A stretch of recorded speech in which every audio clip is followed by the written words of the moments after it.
Yeah, welcome to this panel on e-security and cyber war, which has the title "Solving the Snowden Equation." I'm quite proud to have a high-profile audience here. So let me first introduce our panelists. Right next to me sits Mr. Nicolas Apagien.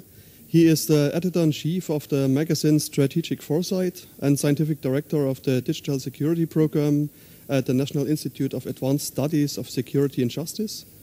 He lectures at the National Institute of Police and the Institute of International and Strategic Relations. His research area is centered on cybersecurity and offensive and defensive use of information technology. Welcome, Mr. Apagien. Next is Albert-Henri Bosiaco. He is the founder of a cybersecurity firm, the E-Crime Bureau Incorporated. He sits in Accra, Ghana, but also has an office in London. And he trains and advises financial institutions, attorneys, law enforcement officials, intelligence agency on topics like cybersecurity, on cybercrimes, and many others. And he is a professional in the field of cybersecurity and forensics, educated in the University of Toronto, University of Portsmouth, and currently is a PhD fellow of the University of Pretoria in South Africa, and there he leads a project on digital forensic standardization. Welcome, Mr. Henri Bosiaco. Then third in our row is Pierre Danchinou. Pierre Danchinou is ICANN's Vice President of Stakeholder Engagement for the African region, and he holds this position since December 2012. Pierre is involved with many IT-related initiatives on the continent and is a member of various advisory committees, including AFRINIC, the At-Large Advisory Committee at ICANN, and the Global Internet Policy Initiative. Welcome, Mr. Danchinou. Antoine Lefebvre is a French Excuse me? There is no translation. Oh. I was told there's no translation. Can anybody tell? He's arriving right now. So I will stop. Sorry, I didn't know this. So just wait a few seconds and. He's okay. He says it's okay. Okay, good. So I will continue now. So. The next one is Mr. Antoine Lefebvre. He is a French media historian and expert in communication technology. Mr. Lefebvre is the author of numerous books, and the latest of his books is called The Snowden Affair, and his work unveils the reality of the secret international cyber war. And he is, among other things, an internet strategy consultant and frequently appears on TV discussions. Welcome, Mr. Lefebvre. Maxime Pinard is the director of Cyber Strategia. It's a website treating the issues of cybersecurity and geopolitics. He is also the assistant trainer of the Institute of International and Strategic Relations. Mr. Pinard frequently writes for the French newspaper La Nouvelle Observateur and the Huffington Post. Welcome, Mr. Pinard. Mr. Loic Tribolas-Pierre is the director of the Center for Strategic Foresight Studies, a study center which main objectives are the analysis of technology evolution and the proposition of pragmatic solutions that can help advance economic and political governments. And he also frequently appears on TV, French TV media. Right on the left side sits Mr. Don Borelli. Don Borelli is the Senior Vice President of the Soufan Group. The Soufan Group is an organization that provides strategic security intelligence services to governments and multinational organizations. Before joining the Soufan Group, Mr. Borelli worked for the FBI for 25 years on a high-profile position there. Worked at the Joint Terrorist Task Force in New York and was also responsible for the African continent and helped to investigate in several terrorist crimes in Africa. And so he's quite an expert on terrorist investigations and helped investigate a lot in these things. So welcome also Mr. Borelli. When we talk about Snowden, you might have heard about all these cases which started in June 2030. We saw quite a lot of revelations about global surveillance.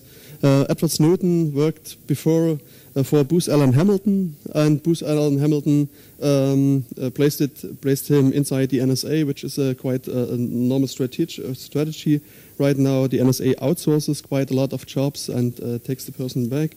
So, and Snowden worked at several positions inside the NSA, and he felt that the NSA abuses his power and decided to blow the whistle. So he took quite a draft of documents out of the agency and handed them over to journalists. So in June 2030, he met with some journalists, gave them the documents, and since then they published the documents.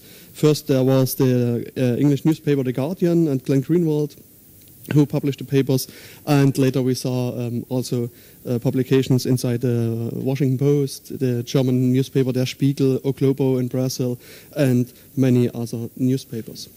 And well, what have we learned so far since we knew about all those things? The first thing I want to note is that the NSA conducts global passive surveillance, so they have like a collect everything approach. At some point I read a statement where it was said, we trust in God and all others we monitor. So that was like their motto. And this, we heard about programs like PRISM, like XKeyscore, which fit in this approach. And besides that, there's a special unit called TAO, the Tailored Access Operations, and they like do automatically bugging and infiltration of computer systems. There's a special collection service which is joint work with the CIA to make some covert operations, and in the end we have the approach to actively weaken standards to make the to make the surveillance easier for the NSA. So that's just a short introduction. It's quite a complex case. And so my first question will go to Mr. Lefebure, who wrote the book on the Snowden affair. So, Mr. Lefebure, what have you learned when writing a book about the Snowden case, about the NSA? And what do you think? Does the government have a legitimacy to conduct a total surveillance like we saw it in the NSA case? Merci. D'abord, mon plaisir d'être au Maroc, d'être dans ce continent que j'aime tellement pour parler de cette affaire Snowden, avec lequel on a appris effectivement beaucoup de choses, à tel point que dans le milieu des médias et de l'électronique, on parle d'une ère pré-Snowden et d'une ère post-Snowden. C'est-à-dire que le monde ne sera plus jamais le même après les révélations d'Edward Snowden. Alors en gros, je ne vais pas vous faire le détail, mais j'ai fait là-dessus un livre avec 16 chapitres et 40 notes de bas de page sur le détail de ces révélations, qui je pense se lit un petit peu comme un roman policier. Enfin, c'était le but.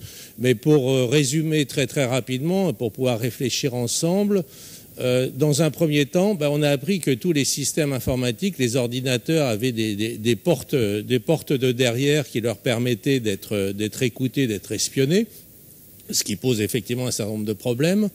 On a appris ensuite que tous les systèmes de cryptographie et de sécurité étaient volontairement affaiblis par la NSA américaine, l'agence de renseignement, de manière à ce que on ait l'impression de communiquer de manière sûre et en fait, on pouvait être tout à fait facilement décrypté. Et la troisième chose la plus embêtante, c'est qu'on a appris que les opérateurs de télécom, les opérateurs de téléphonie, les opérateurs Internet étaient tous sous surveillance. Alors d'abord une surveillance légale, officielle, c'est-à-dire qu'ils sont obligés de répondre à des demandes de la justice, mais aussi une surveillance non officielle et généralisée qui est beaucoup plus embêtante, c'est-à-dire une capacité pour la NSA américaine et ses partenaires, les Five Eyes, c'est-à-dire Grande-Bretagne, Canada, Nouvelle-Zélande, de se brancher directement sur les centres serveurs, de se brancher directement sur les câbles sous-marins, de manière à pouvoir collecter un ensemble de données. Ce qui fait qu'on se retrouve dans un monde totalement différent de ce qu'on imaginait, et dans un monde qui ne peut exister que depuis 2-3 ans, car il n'y a que depuis quelques années que les capacités de stockage de l'information, de traitement de l'information, de retraitement de l'information rendent possible ça. Ça, c'est-à-dire pouvoir surveiller globalement l'intégralité des communications téléphoniques, des communications Internet, des requêtes, etc. Et après faire un travail de sélection des cibles qui vous intéressent. Alors ce qui est très intéressant, c'est pourquoi ? Parce que la véritable question, bon, les éléments techniques, c'est pas trop difficile. Une bonne lecture, je ne veux pas parler de mon bouquin, mais pour être plus modeste, une bonne lecture du Guardian et du Washington Post sur Internet permet d'avoir beaucoup d'informations. Mais en fait, la vraie question sur laquelle on pourrait s'interroger ici, c'est pourquoi cette surveillance globale ? On a bien compris, et depuis tout le temps, qu'il y a besoin de surveillance ciblée, de ce qu'on appelle les méchants, des gens qui ont des activités mafieuses ou des activités terroristes, etc. Mais cette espèce de théorie que pour attraper les méchants, il faut surveiller tout le monde, c'est quelque chose de totalement nouveau qui n'existait pas dans l'histoire de l'humanité et qui est né après le 11 septembre 2001, à la demande de Bush, tellement effrayé des conséquences de l'attentat du World Trade Center, que cette surveillance générale et universelle, les militaires, n'oublions pas que ce ne sont pas des policiers, les militaires ou quasi-militaires de la National Security Agency lui ont dit on va surveiller tout le monde, partout.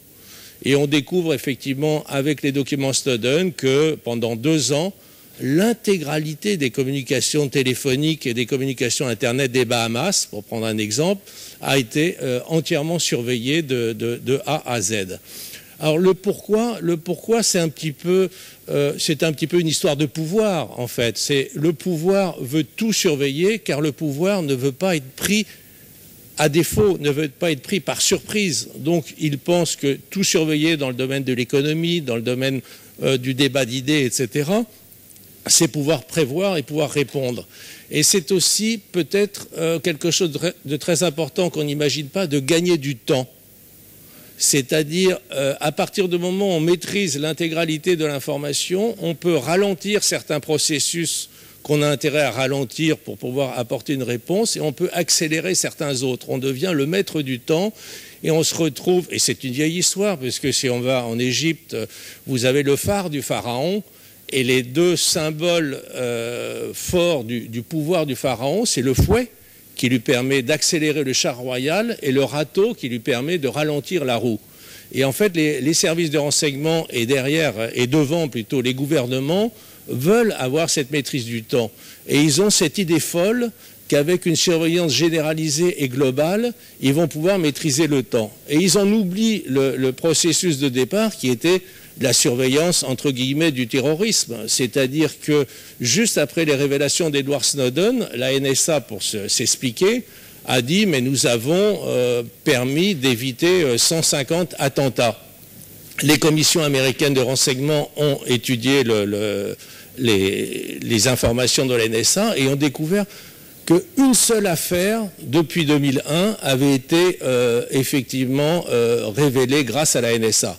Donc en termes de terrorisme, c'était totalement nul. Cette histoire de terrorisme était juste un espèce de rideau de fumée qui permettait de cacher une volonté de domination politique, économique, universelle, qui fait que la NSA et surtout le gouvernement américain se sont retrouvés dans une position extrêmement délicate.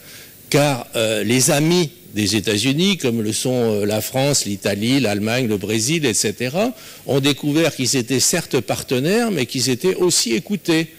Donc ils se sont demandé, mais comment se fait-il que les Américains, qui sont nos amis, nous écoutent ? Et la réponse de certains officiels américains qui ont beaucoup contrarié, par exemple, la chancelière Merkel, c'est de dire, écoutez, on écoute nos amis pour être sûr que ce sont toujours nos amis et qu'ils ne sont pas en train de changer d'avis. Mais le problème, imaginez dans la sphère privée, vous avez un fiancé et puis vous vous rendez compte que votre fiancé a installé chez vous un micro pour voir si il n'est pas un peu... c'est plus votre fiancé. Il n'a plus confiance en vous. Et c'est un petit peu le problème auquel s'est trouvé confronté les États-Unis, c'est que les amis des États-Unis se sont dit, mais finalement, les États-Unis n'ont pas d'amis, ils considèrent tous leurs amis comme des adversaires potentiels. Et ça a été un véritable problème, c'est un problème aujourd'hui diplomatique pour l'administration Obama, parce que Obama aurait peut-être voulu se démarquer de l'activité de ses agences de renseignement, et les agences de renseignement lui ont dit, écoutez, ça fait 10 ans là qu'on fait vraiment le sale boulot, c'est vraiment pas le moment de nous lâcher. Donc immédiatement, il est battu en retraite, et il a dit officiellement, c'est pas parce que nous avons un système de renseignement qui marche très bien qu'il faut désarmer de manière unilatérale. Donc les amis des États-Unis ont parfaitement compris, et derrière, il y a eu un deuxième problème plus important, c'est que les grandes firmes américaines comme Yahoo, Google, IBM, etc., se sont retrouvées dans le même panier, c'est-à-dire qu'elles ont eu toute la suspicion de l'opinion internationale mondiale contre elles, et tout le monde s'est dit, si nous achetons du matériel ou des services d'entreprises américaines, nous allons nous retrouver espionnés. Ça a été des milliards de dollars de perdus, et ça fait qu'aujourd'hui, le scandale Snowden a des implications géopolitiques et économiques énormes sur l'ensemble de la planète.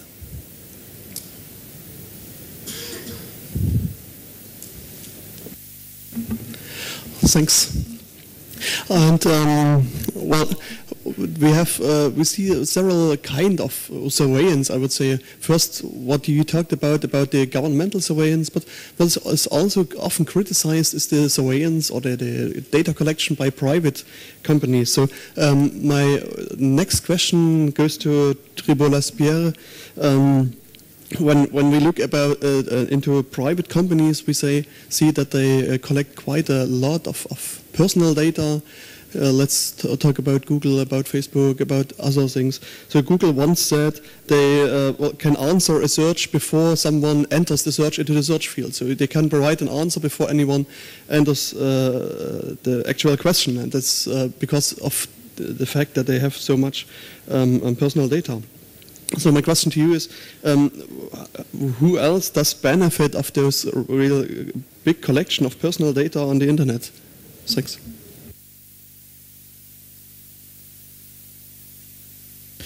Bien, merci Monsieur le Président. Vous allez avoir une réaction non pas d'un organisme de recherche, non pas d'un philosophe de la question, mais d'un responsable d'une ONG politique, puisque nous représentons au jour d'aujourd'hui 53 nations, et que nous affirmons et affichons le fait, c'est que le monde politique ne peut pas être seul habilité à gouverner les États. Donc nous nous invitons dans le débat, que ce soit en Afrique ou que ce soit, je dirais, en Europe. Alors, votre question amène pour moi deux sortes de citations mémoire. La première, est-ce que la fin justifie les moyens ? Je pense que leur angélisme, comment dire, à la fois pragmatique, les Américains l'ont manifesté. Et je pense que cette image symbolique du triangle qui se trouve dans le haut de la pyramide du billet de 1 $, si vous comprenez la signification symbolique de ce que je veux dire, a été notoirement ternie. La deuxième, et c'est vrai, l'intervenant précédent soulignait, nos amis américains ont manifesté le fait, c'est qu'il n'y avait pas de confiance. Il y avait plutôt de la défiance. Et c'est une défiance qui repose sur, je dirais, sans doute une conception intellectuelle assez américaine. C'est le fait d'avoir un pragmatisme sur les idées, mais d'être très ancré sur les mythes. Souvenons-nous du mythe de l'Homo soviéticus, et après ça, le mythe du terrorisme ambiant, et au nom de tout ceci, la liberté pouvait être contrainte. Donc on est dans une situation, je dirais, qui est logique. Par rapport à ceci, est-ce qu'on peut en vouloir lorsque les données technologiques évoluent ? Nous sommes dans un monde qui est hyper connecté, et aussi bien les États que les particuliers vont se saisir de ces données. Et les données technologiques sont nôtres, elles sont et elles deviennent ce qu'en font les hommes et les institutions. Je pense qu'il est bon de rappeler, je dirais, un temps soit peu ceci. Alors, Je pense qu'il est bon de souligner tout d'abord les réactions de la société civile. Alors, j'entends par société civile, madame tout le monde et monsieur tout le monde. Je ne fais pas allusion, je dirais, aux professionnels du secteur qui incarnent néanmoins la société civile et qui étaient au courant. Car il faut savoir que dans ces découvertes et dans ces analyses de M. Snowden, un certain nombre étaient conscients au sein de différents États. Quant à l'ampleur, certains spécialistes ont découvert, mais néanmoins, une frange de la population du monde était au courant. Les opinions publiques ont été relativement choquées. Choquées, le fait, c'est que le fait de pouvoir écouter était légitime. Alors, ça amène à un certain nombre de choses. Certains se sont étonnés que des cabinets conseils, de réputation internationale, voire universelle, pouvant proposer des offres de services, vous faisiez allusion à Booz Allen Hamilton, puissent, comment dire, être les principaux sous-traitants de la NSA. C'est-à-dire, je mets à disposition mes collaborateurs, ce qui était le cas de M. Snowden. C'est de se dire, est-ce que je peux faire travailler désormais un certain nombre d'entreprises qui viennent tout simplement répondre à des appels d'offres, même pour des États. Donc ça pose un problème d'éthique et de pare-feu, ne serait-ce qu'en termes de métier.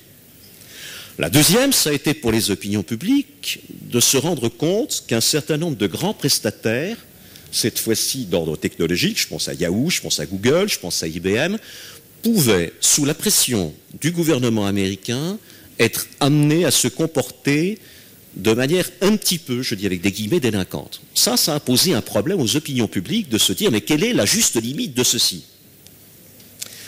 Mais la raison, c'est, on l'a parfaitement découvert, au nom d'une raison d'État mal formulée ou passablement formulée, tout était possible. Et ceci, je dirais, aura et a eu des conséquences et aura des conséquences à la fois sur le monde privé et sur le monde public. Alors, les réactions des États, elles ont été à la hauteur de ceci. La Grande-Bretagne, de toute façon, était depuis échelon, je dirais, en parfaite cohérence par rapport à ceci. Et là, on est dans un continuum. L'Angleterre a toujours considéré qu'elle était proche des Américains et proche de l'Europe. Et là, ne jamais oublier, les Anglais ne sont pas seulement pro-américains, ils sont pro-européens, car vous l'avez bien compris, une carte, c'est un envers et un endroit.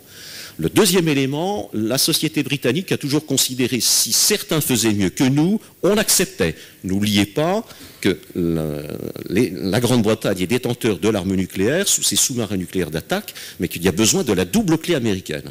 Donc ça fait partie des choses qui sont communément admises. Quant en Allemagne, on était conscient d'un certain nombre de choses, mais pas au niveau de cette ampleur, puisque même le téléphone privé portable de Mme Merkel était écouté. Donc on a eu le sentiment d'une déconfiance. Là, ça, c'est clair. Alors, ce phénomène n'a fait qu'accentuer le fait, c'est que il y avait des schémas intrusifs qui pouvaient être menés d'État à État. Je vous fais grâce sur notamment les cas de cyberattaques menées contre Israël, contre les États-Unis, contre la France. Mais là aussi, il faut souligner, il n'y a pas que les États-Unis à mener, je dirais, une compétition en matière de cyber, que ce soit de cyberdéfense ou de cyberattaque. Et là, il serait absurde, et ce serait, comment dire, faire un mauvais procès à l'Europe de considérer qu'elle n'est pas en avance sur un certain nombre de domaines. Et sur certaines technologies, entre autres, que ce soit en France ou en Estonie, on n'a pas du tout à rugir, on pourrait même donner des leçons. Alors, ça m'amène à souligner un cas singulier, c'est celui de l'Estonie. L'Estonie avait eu à subir notamment de nombreuses attaques, et l'Estonie a décidé de se spécialiser en matière de cyber. Et c'est à souligner, cet État, ce petit État européen a décidé de, comment dire, mutualiser ou plutôt de dédier la défense de son territoire aux éléments extérieurs. Le ciel estonien est protégé notamment par les avions de l'OTAN et elle a décidé d'être ad minima sur la défense mais de venir focus sur les aspects cyber. J'attire votre attention sur le fait que des accords sont en train d'être établis entre l'Estonie et le Japon pour développer ces technologies, et ainsi qu'Israël. Donc ça c'est pour vous dire que ce phénomène a amené des conséquences négatives, mais en même temps des conséquences, je dirais, positives. Sur les réactions du privé, elle n'a fait que focusser ce que l'on voyait déjà, c'est-à-dire les systèmes d'information et de communication permettent de mieux échanger, de mieux connaître, et là vous avez des comportements délinquants des États, et on le voit parfois, mais des comportements désormais délinquants d'entreprise à entreprise. Donc ceci, je dirais, est à prendre en compte, et ce phénomène Snowden a permis de mettre en avant sur le fait c'est qu'il y avait des comportements délinquants d'État à État, mais des comportements délinquants de privé à privé, et qui pourraient être relativement nocifs. Et ça permet de souligner le fait, c'est que l'on va voir la montée en puissance d'un business cyber. C'est-à-dire qu'il y a de l'argent qui sera à faire en déstabilisant, en volant les données, en les revendant. Donc ceci est à prendre en compte, et l'affaire Snowden a permis de souligner le fait, c'est qu'on n'est pas seulement sur quelque chose d'État à État, ça permet d'être focus sur la sensibilité, je dirais, de ces domaines. Pour conclure, en 2013, la valeur économique de la destruction de valeurs de cyber était ni plus ni moins évaluée qu'à un peu plus de 190 milliards de dollars.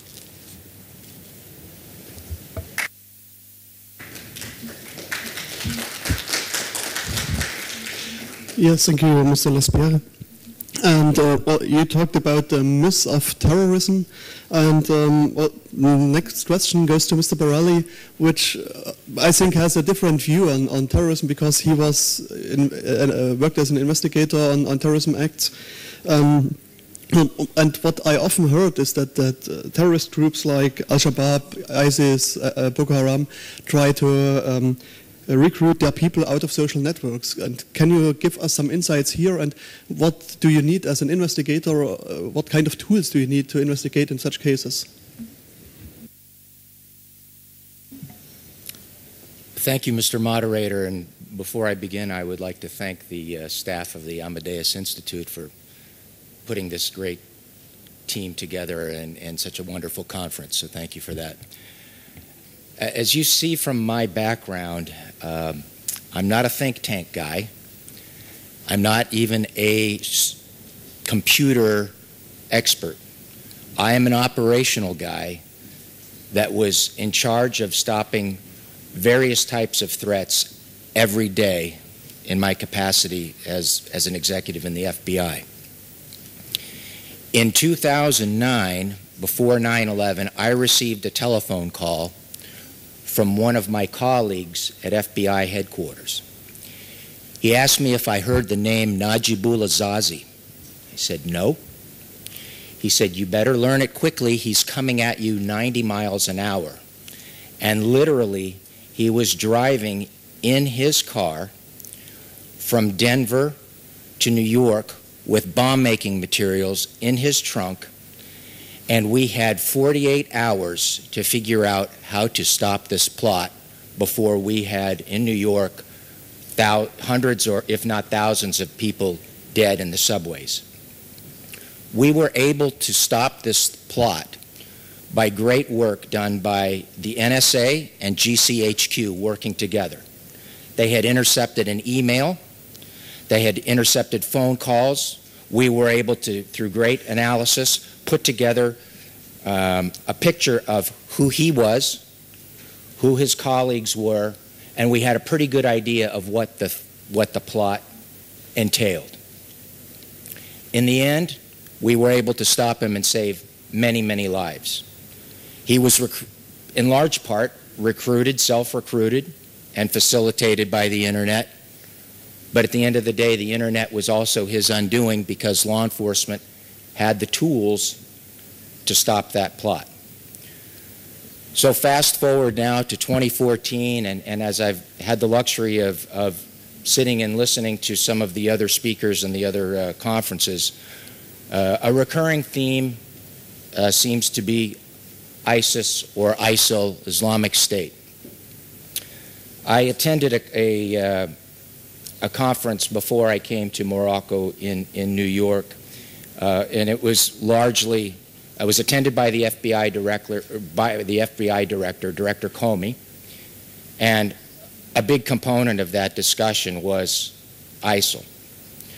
It's estimated now that there are some 2,700 Westerners fighting as part of the Islamic State, and approximately 100, give or take, are Americans. Some have tried to go there, been defeated, some have not.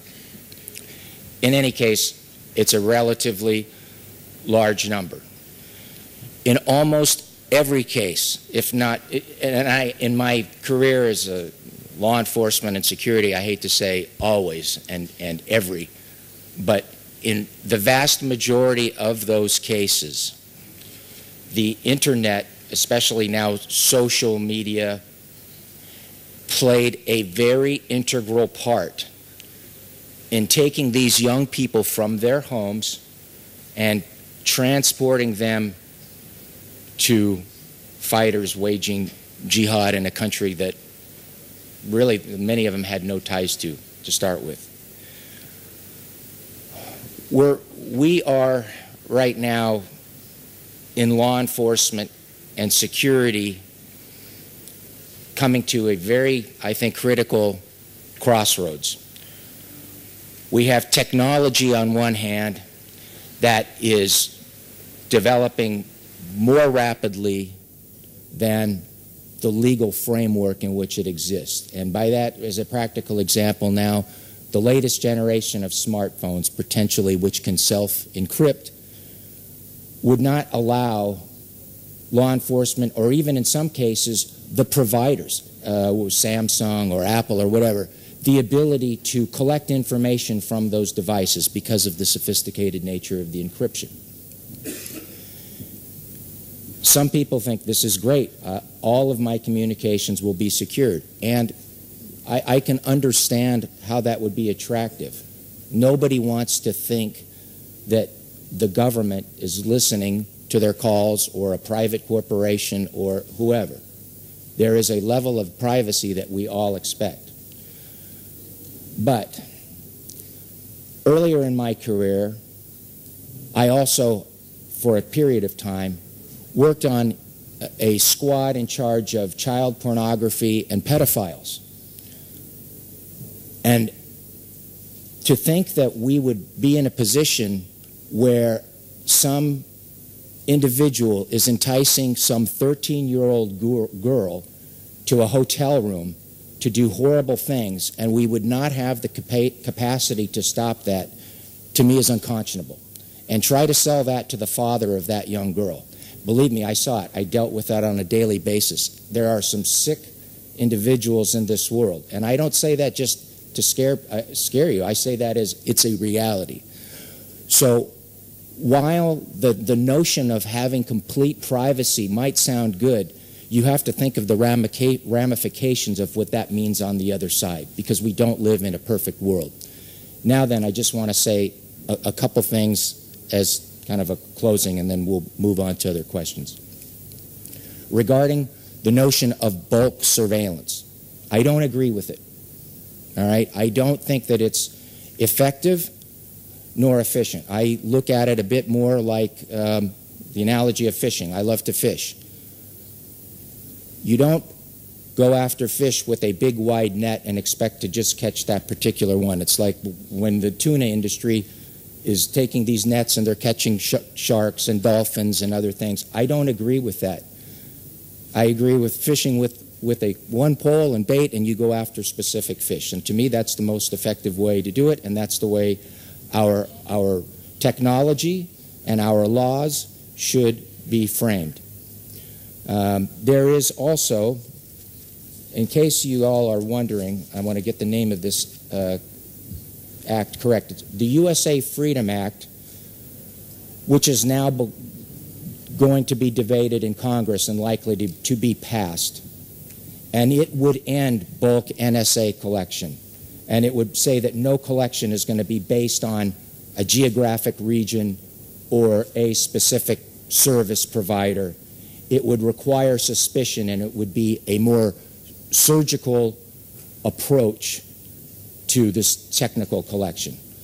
So I think that we will see this legislation passed very soon, because the majority of Americans do not agree with the bulk surveillance either, in my opinion, at least anecdotally. And then one last parting shot to my French colleagues here. In 2013, it was reported, I think the original document might have been classified, but of course there are no secrets anymore, as we all know. So it was reported in the Washington Post about the countries that were the the biggest spies involved in economic espionage against the United States. Of course, China was #1, but also making the list was France. So I'm saying this, everybody spies on everybody. The fact that Mrs. Merkel's phone was listened to, of course it's shocking to her. It should be no surprise. It's been going on for a long time. It's this cat and mouse game.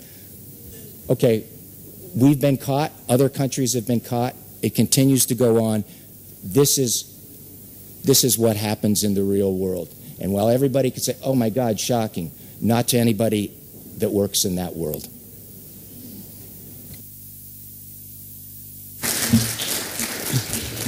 Yeah, thank you. And I also can confirm this from a German perspective, because some months after those reports about the Merkel phone, it was reported that the German BND tapped into the phone of Hillary Clinton, so everybody listens to everybody. However, what I like to have right now is more a view on the African continent, and the specialist here is Mr. Andrew Boasiako. And can you tell us a little bit more about this perspective from a law enforcement perspective? Thanks. All right. Thank you so much, the audience here. I think, in my experience in the industry, for security to be effective, we need to hold a pragmatic view. And that's what I share with my colleague at the extreme end. You know, spying on friends is not a new occurrence in any pragmatic security setup.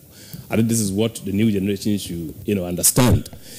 Yes, we are friends, but make sure you secure your system. I mean, I don't think we should be fantasizing about security. The fact that we've signed agreement just to leave our systems, no, don't.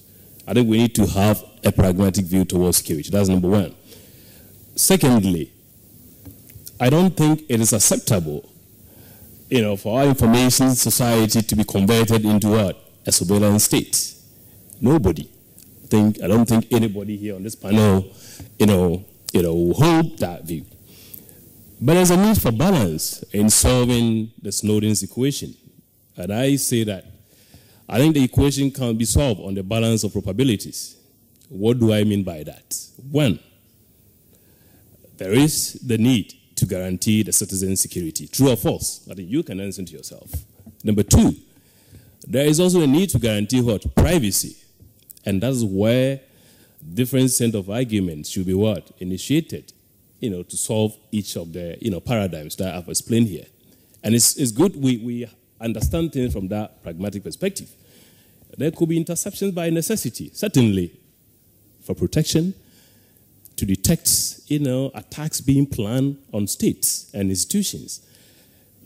So I think we need to, distinguish between legitimate interception, that is earmarked to guarantee the security of citizens, and absolutely, a system where citizens' data are being used, for political interests and other things.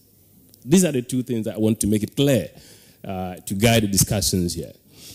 But on the African continent, which I want to share something, there are three major developments which I'd like to share with the audience. Unfortunately, they are worrying developments. One, cybercrime in Africa is evolving. Last 3 years, I was here sitting with Nick at the same place, is that not so? We're talking about email scams and other things, Nigerian 419. But within the last 3 years, a lot of things have changed. The kind of threats that African institutions are receiving are, quite, different. Malware attacks, complex hacking, and even advanced persistent threats. Data from ITU, incident reporting mechanisms, data from the vendors, and the very work that we are doing on the African continent shows that there is a changing landscape when it comes to cybersecurity on the continent. The second is when you look at Africa, there is a continuous growth of ICT in terms of technology. If we look at internet penetration in Egypt, more than 50% of the population. The same way in South Africa. In Nigeria, about 40%. But look, Nigerian population, about 70 million of Nigerians are on the internet. It is growing. Look at the proliferation of smartphones on the African continent. When you go to the government sector, e-governance is taking hold. The financial industry, e-commerce. Look, there is this continuous migration from the traditional system of doing things onto the electronic platform. And the consequences, cyber attacks targeting those systems are what? Increasing. Unfortunately, the rate at which technology is growing on the African continent is not matched with cyber security initiatives. Absolutely. Cyber security initiative, what do I mean? Cyber security awareness is one. Cyber security policies across institutions. Cyber legislation on the African continent. The certain app of functional set. I'm not talking of just setup. I want it to be what? Operational. These are the issues. And even adoption of cyber technology to, support our cyber activities. These are some of the issues that I want to bring into perspective. The last bit is here, unfortunately, and I wish to say again, unfortunately, African institutions, both in the corporate sector, law enforcement, security agencies, are not leveraging on technology to fight the very cybercrime. Let me tell you, cybercrime is a technology-driven crime. And you need technology to what? To mitigate the issue. We have investigated a lot of cases, both for the private and in the law enforcement sector. And if you look at the arsenals, the tools that are in the hands of criminals, it is more complex, advanced than what our law enforcement are having. There is a mismatch that the guy you are catching is better equipped than you. That is the dilemma. Thank you.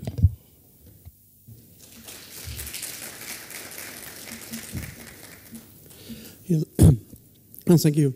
And I want to make a little bit a different view now because, on the one hand side, we see lots of collection of data, but another trend what we see on the internet is the suppression of information, the blocking of access to information.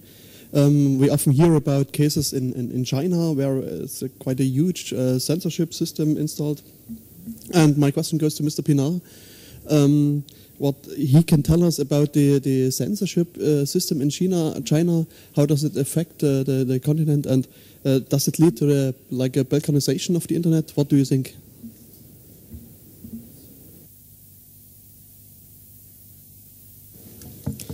Alors la question est intéressante parce que souvent quand on en avait parlé auparavant, on parle surtout de la censure en Chine. À chaque fois on présente l'Internet comme voilà, on pense immédiatement censure. Il y a de la censure en Chine, mais je pense qu'il faut d'abord voir que la Chine est une puissance numérique importante aujourd'hui dans le cyberespace.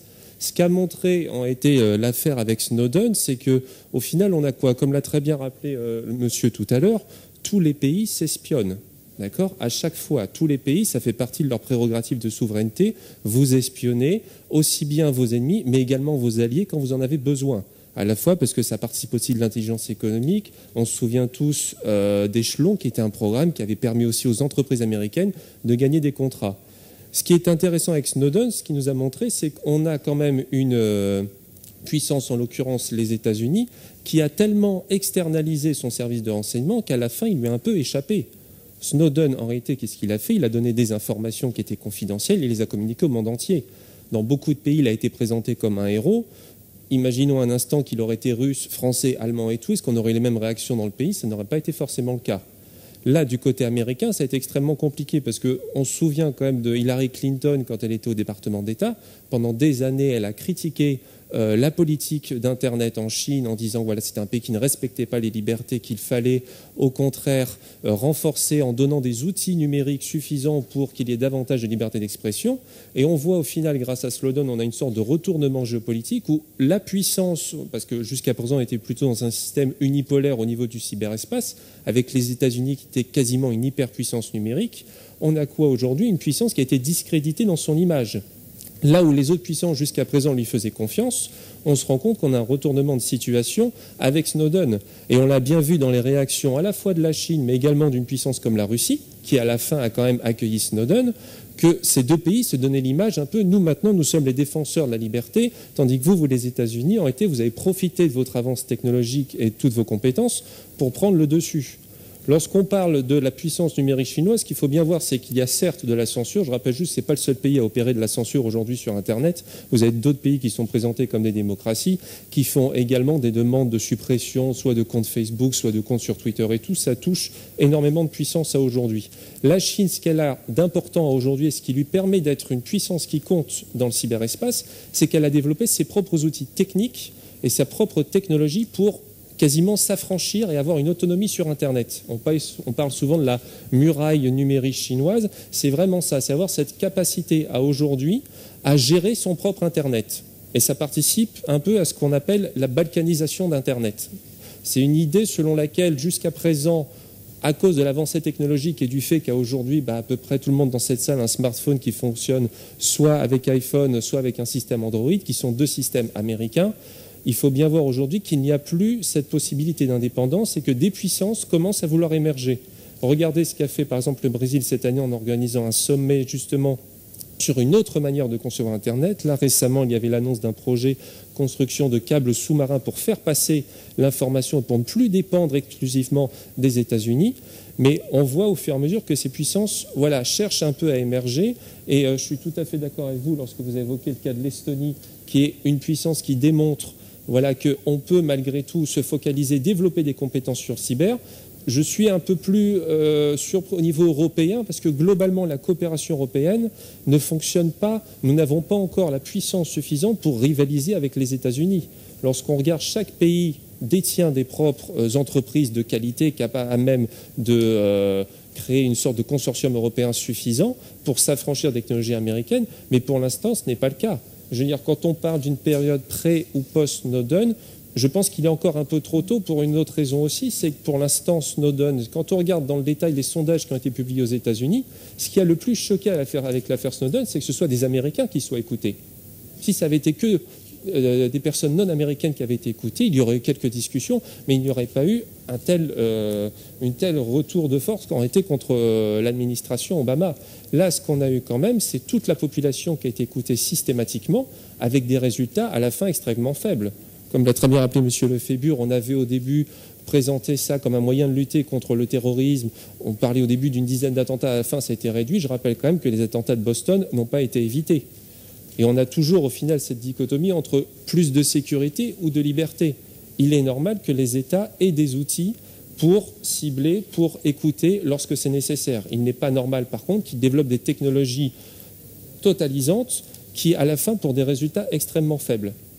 Donc c'est plus dans cet esprit-là, je pense qu'il faut voir la question Snowden, qui à la fin, je pense qu'aujourd'hui, même si les grandes entreprises type Google, Facebook ont peut-être perdu de l'argent sur le début, aujourd'hui elles se portent très bien, elles continuent de fonctionner, et les mêmes qui critiquent le système de la NSA continuent à utiliser des services des grands groupes américains qui, eux, collectent constamment des informations. Je vous donne juste un exemple. Aujourd'hui en France, Google est plus performant que notre ministère de la Santé pour vous définir une épidémie de grippe ou de gastro-entérite.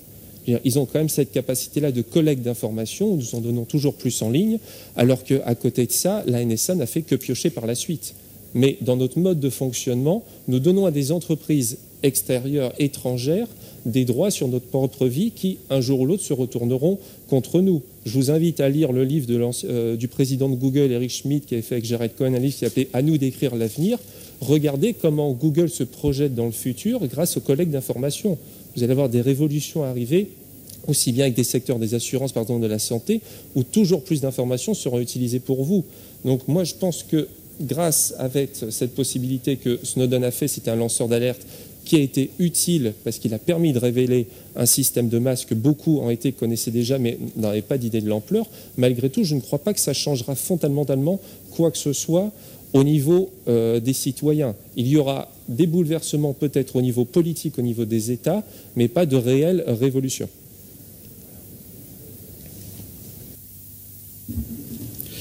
Yeah, thank you, and thanks for a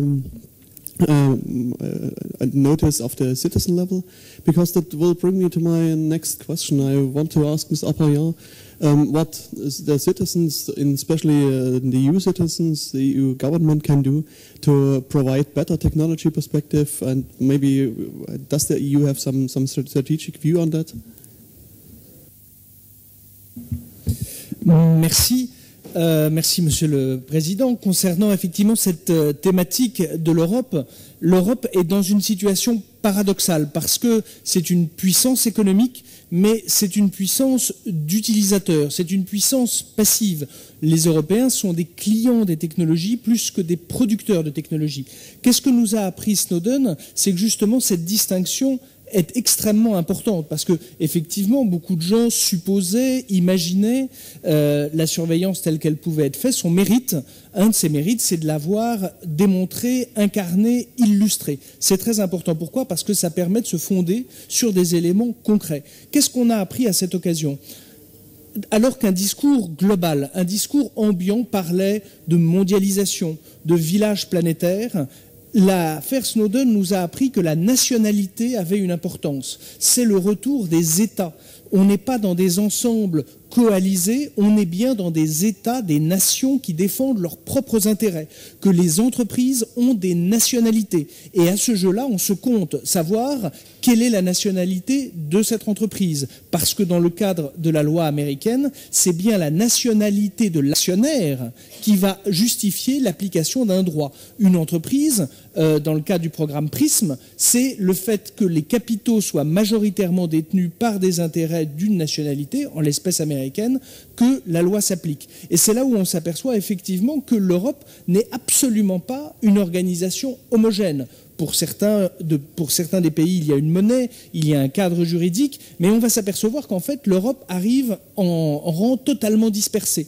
Par exemple, lorsque l'affaire Snowden éclate, Barack Obama ne décide pas d'aller à la rencontre du président de la Commission européenne, du président du Conseil européen ou de celle qui était Catherine Ashton, qui était la madame diplomatie de l'Union européenne. Non, il dit « je vais aller m'expliquer avec chacune des 28 chancelleries ». Évidemment, diviser pour mieux régner, c'est normal que lui cherche à donner des explications d'un degré, d'une intensité, voire d'une précision différente en fonction de ses interlocuteurs. Comme le disait justement Loïc Tribolaspierre, un Britannique, un Néerlandais n'a pas la même relation de proximité avec les États-Unis que l'Allemagne, que la France, que d'autres pays de l'Union européenne. Donc l'Union européenne ne peut pas être considérée de manière sur ces questions de sécurité comme étant un ensemble homogène, frontal, cohérent et politiquement intégré. On est bien sur 28 États juxtaposés qui tentent chacun de mener leur diplomatie et leur puissance dans ce domaine-là.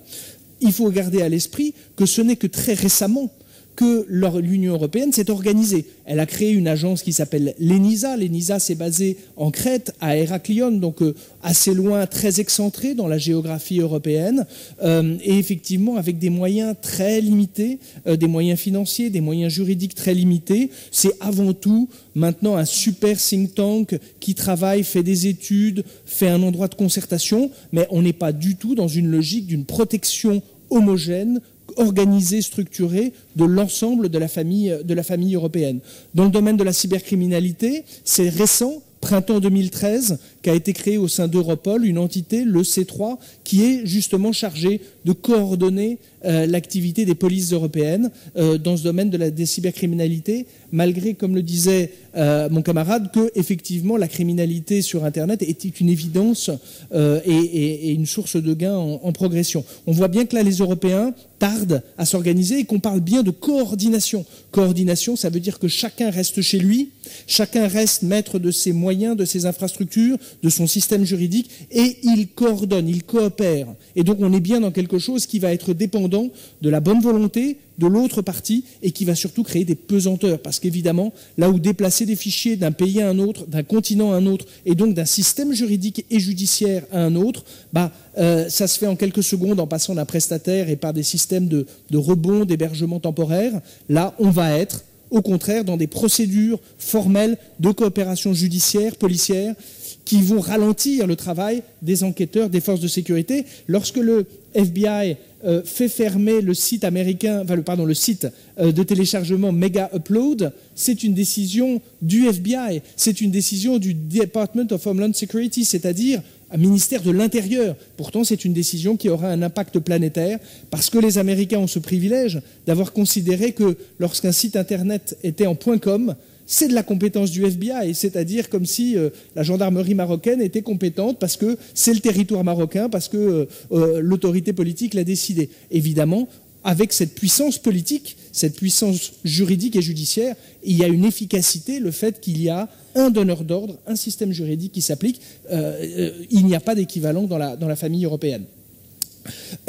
Dernier point qui est important, et on a commencé à l'évoquer, c'est le fait que la défense, la sécurité, était jusqu'à présent le privilège ou le domaine d'activité d'entreprises qui était teinté justement de secret défense, d'activités liées aux industries d'armement ou des questions de police et de justice.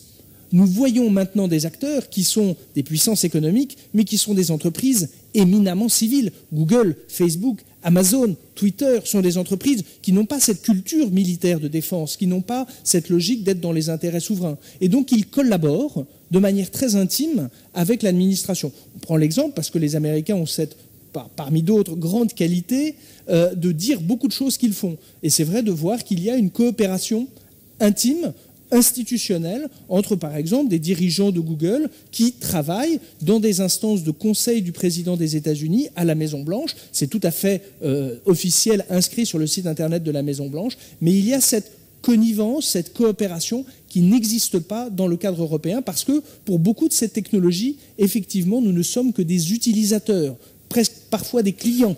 Et donc, nous n'avons pas la mesure, nous n'avons pas la main sur les systèmes. Et c'est là où l'Europe, par rapport aux industries conventionnelles de sécurité, où elle avait créé son industrie d'armement, son industrie de télécom, son industrie justement technique, dans ce domaine de l'Internet et des technologies de l'information, elle est encore un peu en retrait. Et c'est là où on s'aperçoit qu'effectivement, la maîtrise de ces outils techniques, de ces savoir-faire, va faire que si on additionne l'homogénéité juridique avec le savoir-faire technique et évidemment la puissance financière, on a effectivement un ensemble qui est difficilement contournable. Et c'est là où, effectivement, des grands acteurs nouveaux, on va le voir avec des industriels en Chine, on le voit avec des industriels en Russie, avec par exemple la Russie qui a un moteur de recherche, qui a créé un écosystème totalement russe d'origine et qui est leader sur le marché russe. On a des acteurs chinois du e-commerce, de la recherche numérique, du microblogging, qui sont des acteurs 100% d'essence chinoise et qui donc peuvent créer un écosystème culturel, économique chinois. Il n'existe pas l'équivalent en Europe et donc là où il y avait une puissance économique, on se retrouve dans une relative incertitude quant aux années à venir.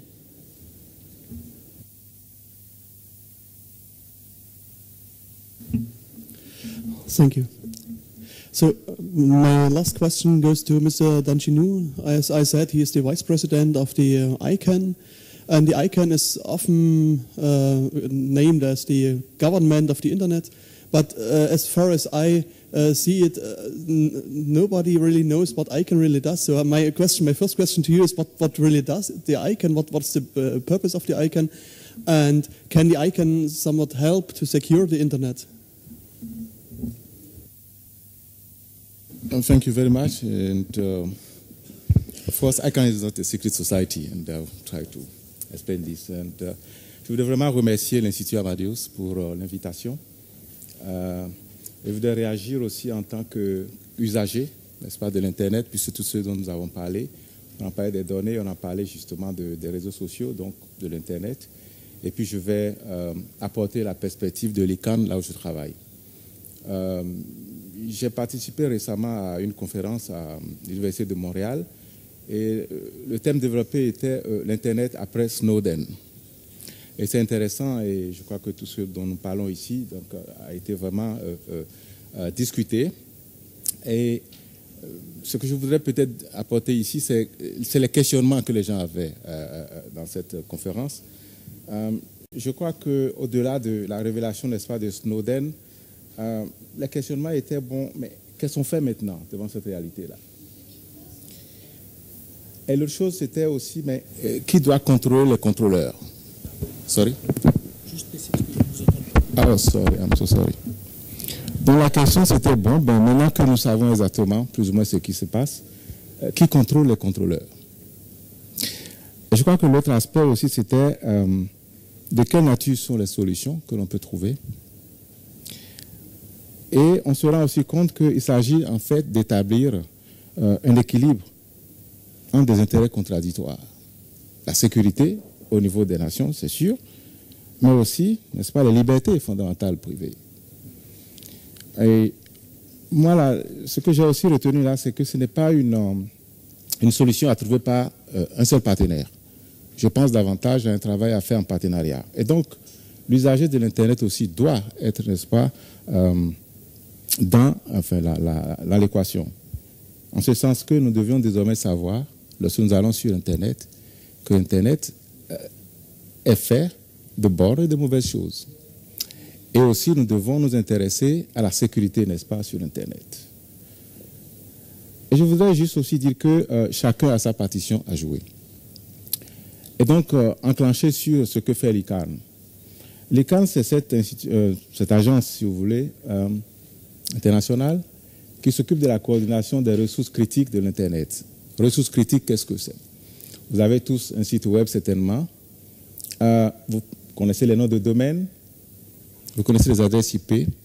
Lorsqu'il y a des menaces, justement, pour savoir exactement d'où proviennent ces menaces-là, il faut que vous puissiez, justement, avoir des adresses IP. Que vous puissiez remontrer, n'est-ce pas? Donc, la traçabilité de ce côté, c'est le travail que ICANN aide à faire. Mais ICANN aide à coordonner ceci. Lorsque vous allez sur un site et que vous tapez, n'est-ce pas, www. Je sais pas, tout ce que vous voulez, .ma, la machine ne comprend pas. Il faut que tout ceci soit traduit derrière, n'est-ce pas, en langage machine, donc des chiffres. Et il faut une table de correspondance de tout ça. Et cette table-là est maintenue par l'ICANN. On parle du système du DNS. C'est très important, ce système-là, parce que sans ce système, il n'y a pas d'Internet du tout. Donc, c'est ce que fait ICANN. ICANN est basé à Los Angeles, a commencé à avoir des représentations au niveau mondial. En Europe, mais en fait, le hub est en Turquie, avec des points de présence à Genève et à Bruxelles. Et puis, deuxième hub à Singapour, n'est-ce pas, pour les pays asiatiques. Et l'Afrique et, n'est-ce pas, le Moyen-Orient sont gérés à partir, n'est-ce pas, de la Turquie et l'Europe aussi. Donc, le travail que fait ICANN, c'est vraiment de sécuriser l'Internet. Et donc, je pense que la conclusion de ce débat-là, c'est vraiment la sécurisation de l'Internet. Et qui doit être un travail à faire par différents acteurs. Et donc, je vais juste parler de ce que fait ICANN, n'est-ce pas? Et j'estime aussi que beaucoup d'autres personnes doivent pouvoir faire, jouer leur partition. ICANN travaille beaucoup avec les uns et les autres. On a parlé de law enforcement. C'est très important, n'est-ce pas? Lorsque vous arrivez à cibler d'où proviennent les attaques, qu'est-ce que vous faites? Si c'est dans un cybercafé, je ne sais pas, dans un pays, on parle encore de cybercafé dans beaucoup de pays en développement, qu'est-ce que vous faites?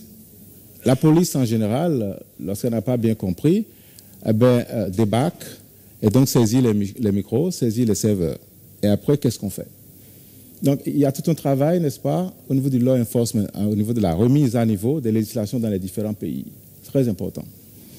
Il y a tout le travail à faire au niveau du forensic, c'est-à-dire la recherche de la preuve, n'est-ce pas? Comment est-ce que vous faites cette recherche-là? Et si vous n'avez pas des agents, n'est-ce pas, assermentés, mais qui comprennent, n'est-ce pas, ce qu'il faut faire, comment on fait la traçabilité, n'est-ce pas, de nom de domaine, comment est-ce que quelles sont les dispositions que l'on prend, n'est-ce pas, pour, par exemple, toute la cryptographie, n'est-ce pas? La surveillance est basée sur la cryptographie. Et comment est-ce que vous comprenez ces aspects-là? Je crois qu'au niveau de chaque pays, il y a un travail à faire, n'est-ce pas? Et là, je crois que dans la plupart des pays, maintenant, se mettent en place ce qu'on appelle des CERT, n'est-ce pas, qui permettent à chaque pays de prendre en charge, n'est-ce pas, les menaces. De façon simple, ce que fait l'ICANN, de ce côté-là, c'est vraiment de sécuriser les données. Alors, comment est-ce que nous faisons? En 2010, donc, l'ICANN a entrepris la sécurisation du nom de domaine par un programme qu'on appelle le DNSSEC, qui s'appelle le DNS Extension Services. C'est ça qui vous permet vraiment de sécuriser votre zone. Parce que l'idée, c'est que chaque intervenant, chaque pays, par exemple, puisqu'on a des noms de domaine pays, mais aussi nous avons des noms de domaine génériques, n'est-ce pas, que chacun d'eux puisse sécuriser, n'est-ce pas, parce qu'il ne faut pas oublier, l'Internet, c'est quand même une racine. Une racine, n'est-ce pas, faite de 13 serveurs. Bien sûr, des 13 serveurs, on en a une dizaine aux États-Unis et bon, d'autres là. Donc, ça pose déjà de toute façon des problèmes de gouvernance. Mais ceci dit, on peut répliquer ces serveurs-là dans le monde entier. Et donc, par exemple, en Afrique, il y a 9 répliques de serveurs. En Europe, on a près de 80 et un peu partout. Donc c'est pour dire que tout ceci se décentralise. Mais il y a un travail à faire. Je voudrais m'arrêter un peu pour parler des nouveaux noms de domaine. Peut-être que vous le savez dans la salle. Juste là, nous n'avons affaire qu'à 22 noms de domaine, c'est-à-dire les .com, les .org que vous connaissez, et les noms de domaine de type générique. Mais aujourd'hui, ICANN a lancé un programme, un vaste programme qui va nous permettre d'accréditer plus d'1 millier de nouveaux noms de domaine. C'est-à-dire que chacun de vous, quelque part, vous pourriez avoir, n'est-ce pas, votre nom de domaine. Et ça, c'est très important. Alors, le programme a commencé depuis 4-5 mois à peu près. Nous avons déjà accrédité 430 nouveaux noms de domaine qui s'ajoutent aux 22. Et donc, la grande question aujourd'hui, c'est comment on sécurise tout cet ensemble-là. Donc là, nous avons mis en place un programme qui permet à un registrar, c'est-à-dire le registrar, c'est celui qui, n'est-ce pas, distribue les noms de domaine, d'avoir un point central où l'on puisse avoir les données sur tous les registres. Et ça, c'est très important. C'est-à-dire que vous n'allez pas faire le tour de tous les registres, les 1000 et quelques registres, n'est-ce pas, pour avoir les données. Ça, c'est important. L'autre chose, par exemple, vous savez très bien que lorsque vous allez sur Internet, il y a des données, n'est-ce pas, que l'on prend de vous. Et c'est ce qu'on a dit, c'est dans le whois system, c'est-à-dire, lorsque vous achetez un nom de domaine, sachez très bien qu'on a des données sur vous, n'est-ce pas? Alors, la grande question, c'est jusqu'où? Quels sont les types de données qu'on prend chez vous? Mais aussi, comment est-ce qu'on store ces données-là? Et aussi, comment est-ce que vous faites lorsque, n'est-ce pas, vous cessez les affaires? On a parlé du droit à l'oubli, je crois, en France, par exemple, l'Europe est en train de prendre ceci comme un thème majeur. C'est-à-dire, je vous donne un exemple très précis. Vous êtes pratiquement tous sur Facebook. Qu'est-ce qui advient à vos données lorsque vous mourrez? Ou bien, qu'est-ce que vous faites lorsque finalement vous ne voulez plus que ces données-là y soient? Vous voyez? Donc le droit à l'oubli, le droit à ce qu'on efface ces données-là, c'est très important, n'est-ce pas, comme sujet, et il faut y penser. Et donc, ICANN a mis en place un certain nombre de systèmes, de technologies qui permettent justement de sécuriser ces données-là et qui vous permettent, n'est-ce pas, de restaurer ces données si votre registre, par exemple, cesse ses activités. C'est très important, ces aspects-là. Bon, nous avons mis aussi au point un certain nombre de relations, n'est-ce pas, entre registres. Les registres, c'est ceux qui gèrent vos CCTLD nationaux, et les registrars, ceux qui gèrent, n'est-ce pas, les noms de domaine de type générique. Donc, il y a une relation entre ces deux qu'on a mis en place donc, au niveau contractuel pour qu'on sache exactement qui fait quoi. Parce que Internet peut être aussi le lieu de, n'est-ce pas, de la pagaille. Et donc, ça existe, ce contrat-là, et ça permet justement de renforcer, n'est-ce pas, la sécurité de l'Internet. La dernière chose ici dont je voudrais parler, c'est que ICANN n'est pas du tout dans si vous voulez, dans toute la problématique, n'est-ce pas, de la surveillance. ICANN a des outils, ICANN gère des outils, mais travaille avec tout le monde pour le faire, pour faire ce travail, n'est-ce pas, de sécurisation, n'est-ce pas, du net. C'est de ça qu'il s'agit. On n'est pas du tout dans le domaine de la surveillance, qui est le domaine des États. Je tenais vraiment à le dire. Et enfin, pour terminer, on a parlé tantôt du Brésil. Dilma Rousseff, effectivement, aux Nations Unies, a fait cette déclaration-là par rapport aux États-Unis, par rapport à Snowden et autres, où elle a marqué son mécontentement.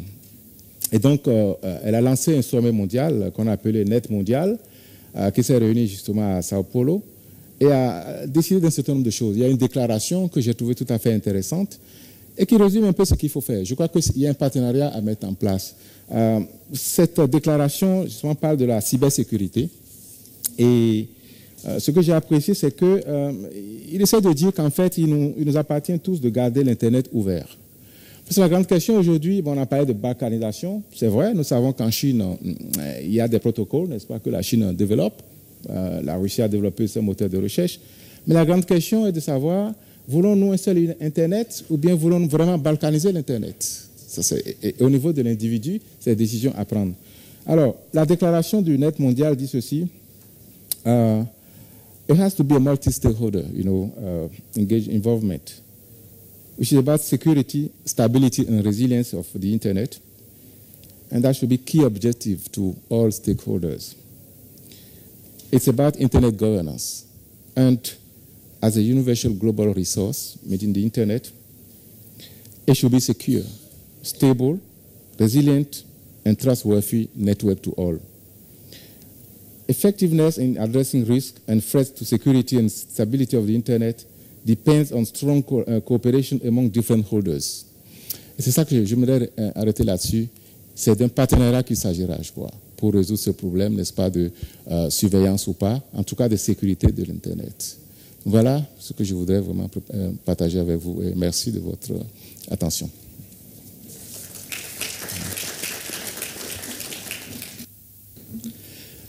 Yeah, thanks everyone for your input. I think we raised quite interesting points.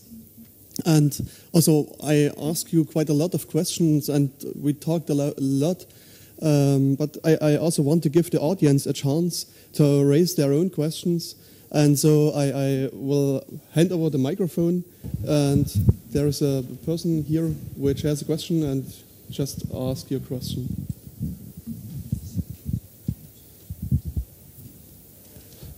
Can you please give your name and your association just to inform us? Alors, je suis Ayoub Ouzine, président du BDE de l'ISCAE Rabat. Bien.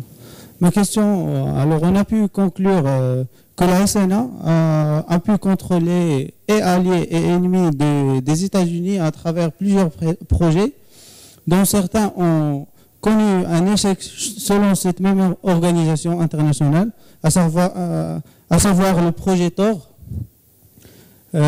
qui garantit l'anonymat total de son utilisateur et leur permet de s'infiltrer de toute surveillance possible. Peut-on croire à ces hypothèses de la SNA ou y a-t-il une hypothèse d'une innovation, d'un contrôle futuriste pour les nouveaux utilisateurs d'Internet? Merci. And can you give us a hint who should answer your question? Pardon? Can you give us an advice to whom your question goes? C'est bon, j'ai pas de problème. Ok, Mr. Lefebvre.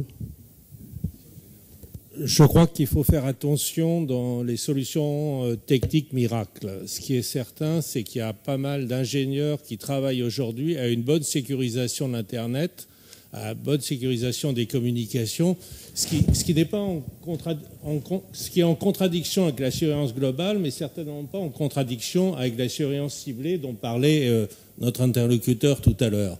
Donc c'est pas quelque chose qui va gêner dans la lutte contre les terroristes, c'est quelque chose qui va faire abandonner aux États, et notamment aux États-Unis, à leurs alliés, cette idée de surveillance globale universelle qui fait que, par exemple, dans une conférence internationale où il y a des intérêts divergents, les gens qui discutent avec les États-Unis ont tout de même l'impression qu'ils ont une caméra dans leur dos et qu'ils jouent au bridge avec quelqu'un qui a le jeu. Donc ça, c'est juste plus possible aujourd'hui. Maintenant qu'on sait, ils se sont fait prendre et il faut qu'ils changent là-dessus. Et c'est certainement pas ça qui va les empêcher au contraire, qui va leur permettre de remobiliser les moyens, et notamment les moyens policiers, autour de véritables malfaiteurs.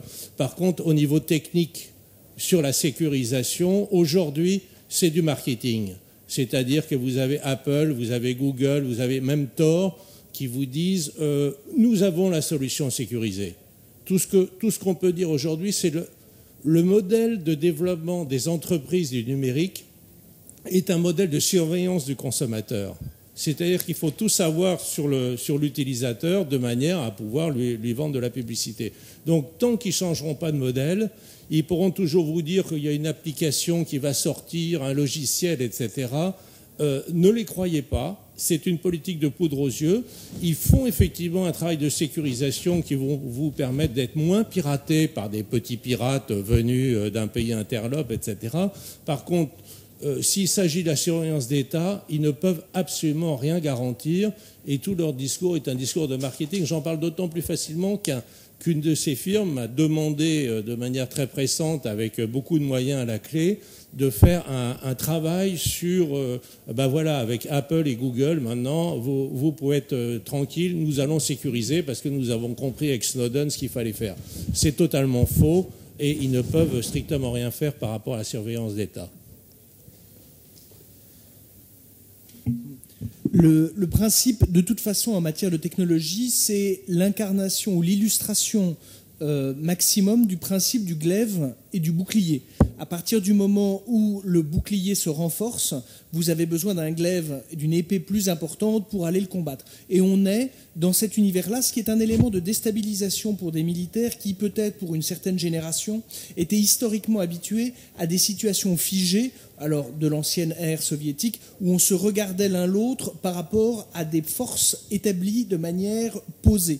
Là, on est dans une évolution continue. Ce qui était considéré comme quelque chose de robuste peut devenir défaillant. Vous évoquiez Tor. Tor fait l'objet d'une vraie réflexion parce que le principe, c'est que ce sont des serveurs disséminés.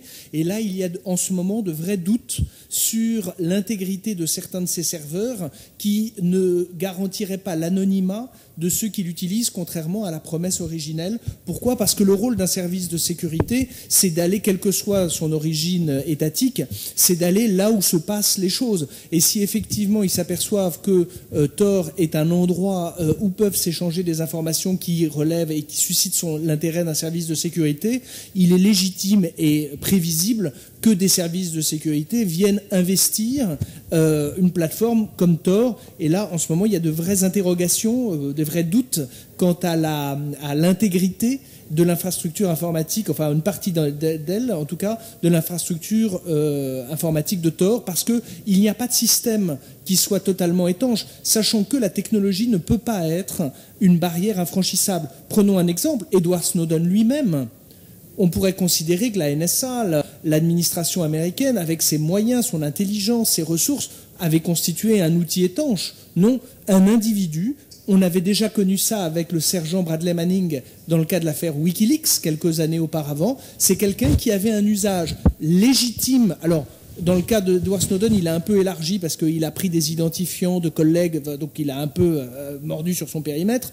Mais c'est quelqu'un qui, à l'origine, en tant que consultant, avait accès à une information de manière légitime. Quand Bradley Manning accède aux données, il le fait en tant que sergent de l'armée des États-Unis. La question après, c'est est-ce qu'il était utile, nécessaire, souhaitable de lui donner ces accès-là en tant que sergent dans une base à l'extérieur? Est-ce qu'on peut en discuter? Mais on voit bien que de toute façon, il n'existe pas de stratégie. Juste pour l'anecdote, c'est vrai qu'on a eu un problème en Europe avec un chef mafieux en Italie qui pendant plus de 30 ans a réussi à être en cavale. Pourquoi? Parce que justement, il avait fait le choix de s'affranchir de tous les outils techniques numériques et il passait ses ordres à ses lieutenants par des petits morceaux de papier qu'il plaçait dans les doublures des vestes des gens qui venaient lui rendre visite et qui comme ça transmettaient l'information au lieutenant et continuaient à gérer son réseau à distance. Parce qu'effectivement, gardez à l'esprit que le numérique laisse des traces et que la confiance, quand vous vous faites prendre, ça se fait de manière, en tout cas surveillée, ça se fait de manière indolore,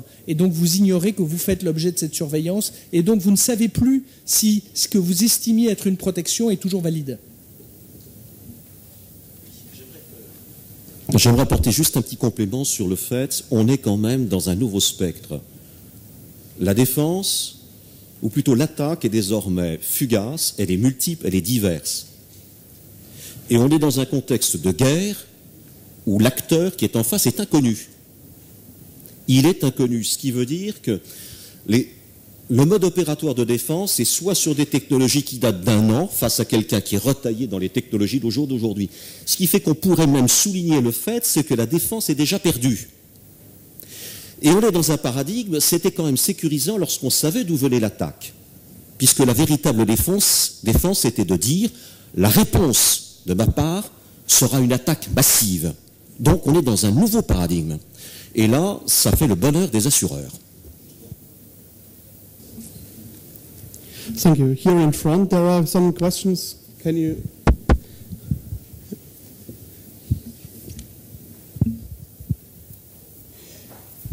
Bonjour, je suis M. Hassan Saoudi, je suis consultant en sécurité et en intelligence économique. Tout à l'heure, on parlait justement de Snowden après et avant.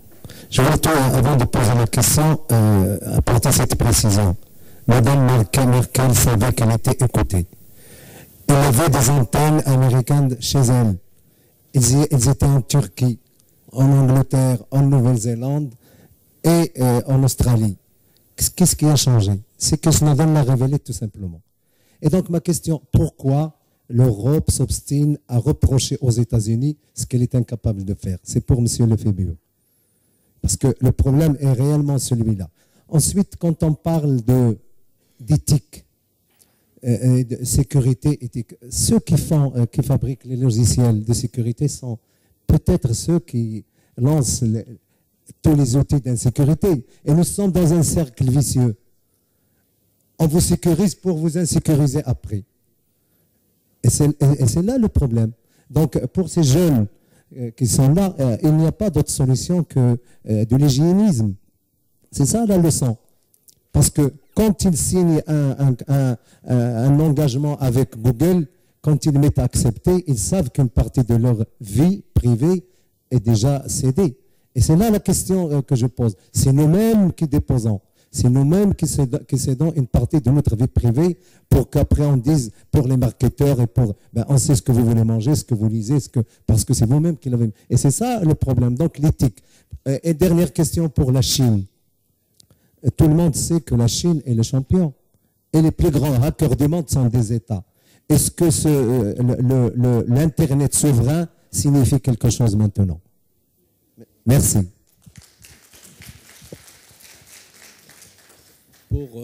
Pour répondre sur l'Europe, je ne crois pas qu'il faut parler en termes d'État, parce que vous ne le savez peut-être pas, mais il y a ce qu'on appelle un Memorandum of Understanding entre la NSA et la plupart des États européens, l'Italie, la France, l'Allemagne, etc. Donc ces États-là travaillent avec la NSA sur la surveillance universelle, notamment, et ça vous intéresse au Maroc, des câbles sous-marins qui passent en Afrique du Nord et en Afrique centrale. Donc il ne faut pas rentrer dans une logique frontale que l'Europe est jalouse de ce que feront les Américains, etc. Il y a un travail commun. Ceux qui ne sont pas d'accord, ce sont les citoyens. Les citoyens américains ne sont pas d'accord avec ce que fait la NSA. Les citoyens français ne sont pas d'accord avec ce que fait la NSA et la DGSE et les services secrets français hors la loi de cette surveillance universelle. Tout le monde est d'accord pour attaquer, pour faire ce qu'on appelle vraiment de l'harponing sur les trucs terribles, la pédophilie, les gens qui veulent tout faire sauter, etc. Tout le monde est d'accord qu'ils soient écoutés du matin au soir, tout le monde s'en réjouit. Mais ce n'est pas parce qu'il y a cette pratique-là qu'il faut accepter, qu'il faut que nous, citoyens, acceptons que chaque fois qu'on fait quelque chose sur Internet, on se dit « Ah, il faut que je fasse attention à ce que je dis, je vais peut-être donner des informations. En ce moment, le gouvernement est peut-être comme ci, mais si le gouvernement change, ce que je dis aujourd'hui pourrait être retenu contre moi. » C'est ça qui est insupportable.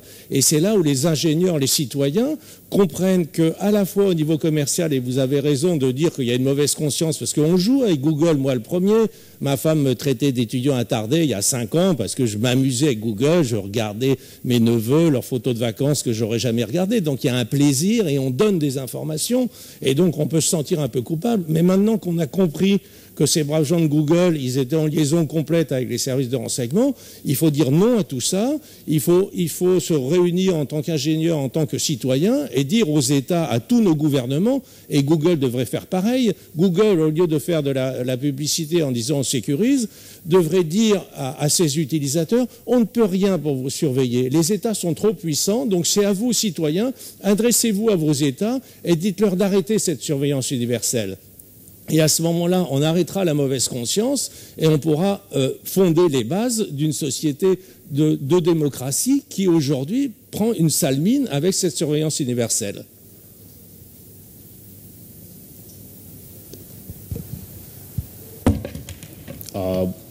Thank you. I'd like to comment on the question and also the response from my co-panelists here.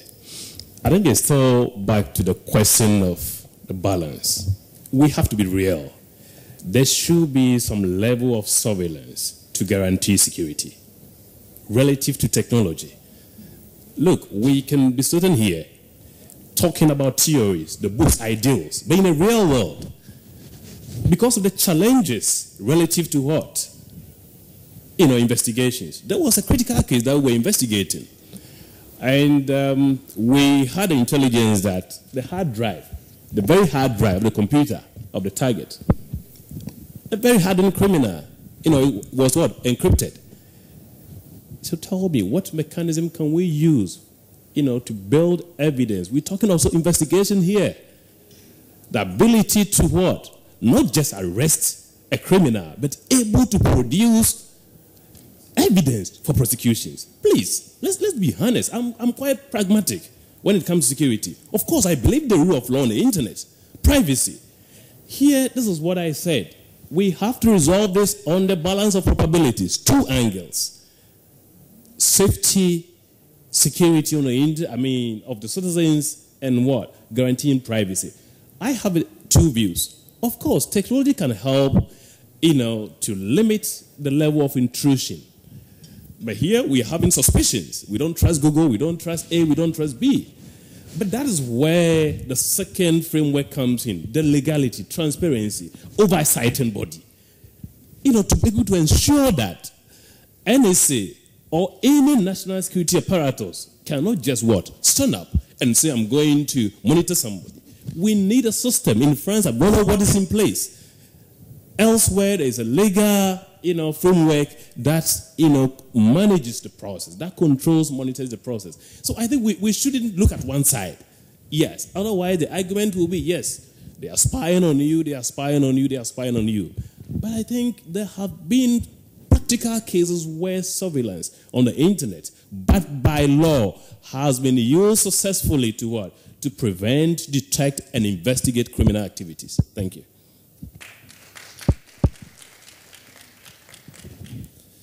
Je reviens sur vos questions. Vous avez dit à juste titre que Google, en réalité, lorsqu'on signait un contrat, à chaque fois quand on cliquait pour valider, on confiait nos informations à Google. Vous savez, il y a un proverbe qui dit que sur Internet, si vous ne payez pas un service, c'est que vous êtes le produit. C'est le cas chez Google. À aujourd'hui, vous avez des moyens qui vous permettent en réalité d'avoir votre propre service mail, votre propre gestionnaire de contact, mais qui sont payants. Aujourd'hui, si ces services sont un grand succès, c'est parce qu'ils sont gratuits et surtout parce qu'au final, ils sont bons. Ils sont bien conçus. Il y a de plus en plus d'entreprises qui passent par Google ou par d'autres sociétés, par Amazon, qui a un très bon service pour les entreprises, pour gérer ces données-là. Donc, arriver à changer, à faire accepter aux gens l'idée de payer maintenant pour des services qui jusqu'à présent étaient gratuits au nom de la préservation de leur sécurité, ça risque d'arriver avec le temps, mais ce sera extrêmement compliqué.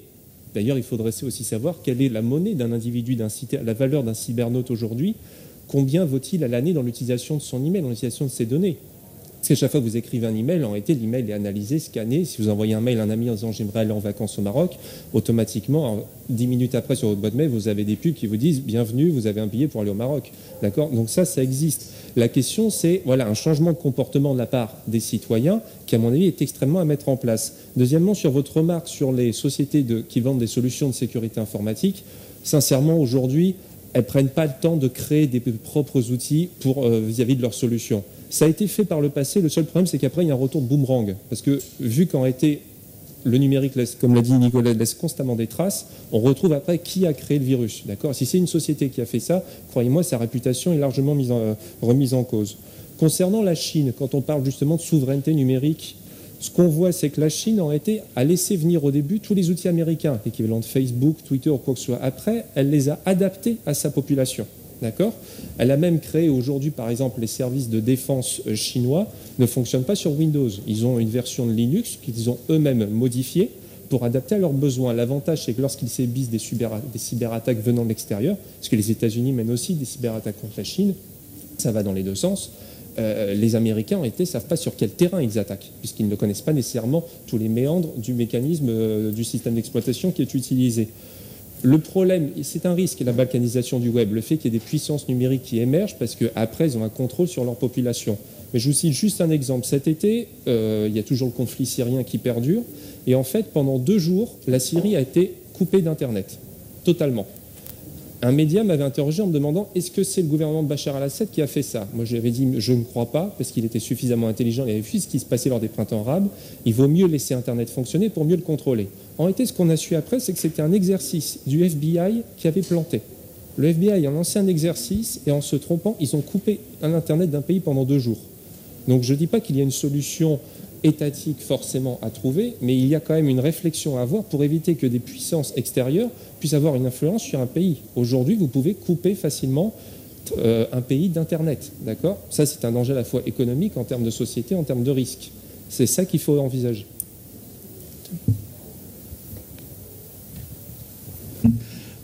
Mr. Barry, do you want to answer that FBI accusation? Or... Yeah, okay. I think the FBI wishes it had the capability to cut off the internet in Syria. The fact of the matter, it does not. And the other thing we talk about, my colleague mentioned the real world, and the gentleman brought up about spying. I live in New York, where we host the United Nations every September. If you drive down the west side of Manhattan during that time, or the east side rather, you will get your insides cooked because every country pointing some kind of a microwave at everybody. This is the nature, this is the real world. I mean, I lived in it, so I can tell you. Everybody acts, oh my God, I'm so surprised, it's spying. This is the real world. The other piece of the real world is that the NSA does not really care about what you're sending messages to your friends, your colleagues. They did over-collect, and I understand that, and that has been a massive public debate, and laws are changing in the U.S., rightfully so. But I think you also need to put it in context of what they have and they don't have and can and can't do. And for the most part, the NSA has not read, well, maybe Mr. Moderator, you're maybe an exclusion, but for the rest of us, the NSA does not care about what pictures you're sending to your family.